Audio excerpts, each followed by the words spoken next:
మీకా 4వ అధ్యాయము. అంత్య దినములలో యెహోవా మందిర పర్వతముల శిఖరమున స్థిరపరచబడి కొండల కంటే ఎత్తుగా ఎత్తబడగా ప్రవాహము వచ్చినట్లు జనులు దానిలోనికి వత్తురు.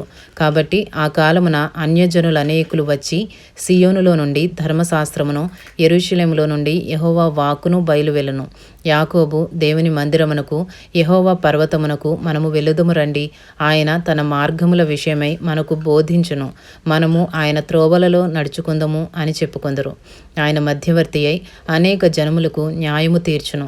దూరమున నివసించు బలము గల అన్యజనులకు తీర్పు తీర్చును.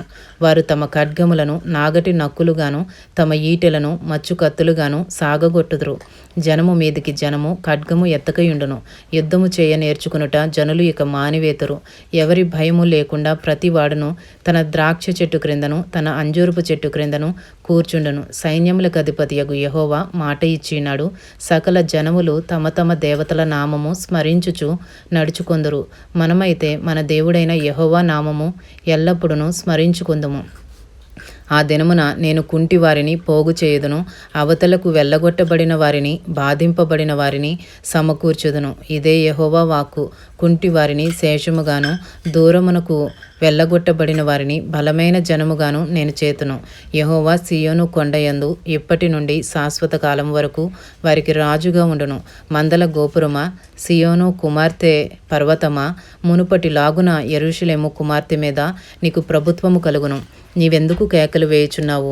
నీకు రాజు లేకపోవుట చేతనే, నీ ఆలోచనకర్తలు నశించుపోవుట చేతనే ప్రసూతి స్త్రీకి వచ్చిన వేదనలు నీకు వచ్చినవా?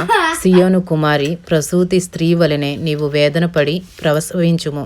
నీవు పట్టణము విడిచి బయట వాసము చేతువు. బబులోను పురము వరకు నీవు వెళ్ళుదువు. అక్కడనే నీవు రక్షణ నొందుదువు. అక్కడనే యెహోవా నీ శత్రువుల చేతిలో నుండి నిన్ను విమోచించును. మనము చూచుచుండగా సియోను అపవిత్రపరచబడును గాక అని చెప్పుకొనుచు అన్యజనులు అనేకులు నీ మీదికి కూడివచ్చి ఉన్నారు. కళ్ళములో ఒకడు పనలు కూర్చున్నట్టు యెహోవా వారిని సమకూర్చును. అయితే వారు ఆయన తలంపులు తెలుసుకొనుకున్నారు, ఆయన ఆలోచనలు వారు గ్రహింపకున్నారు. సియోను కుమారి, నీ శృంగము ఇనుపదిగాను, నీ డెక్కలు ఇత్తడివిగాను నేను చేయుచున్నాను. లేచి కళ్ళము త్రొక్కుము. అనేక జనములను నీవు అనగదొక్కుదువు. వారికి దొరికిన లాభమును నేను యెహోవాకు ప్రతిష్ఠించుదును. వారి ఆస్తిని సర్వలోకనాథునికి ప్రతిష్ఠించుదును. ఇంతటితో మీకా 4వ అధ్యాయము పూర్తి చేయబడినది.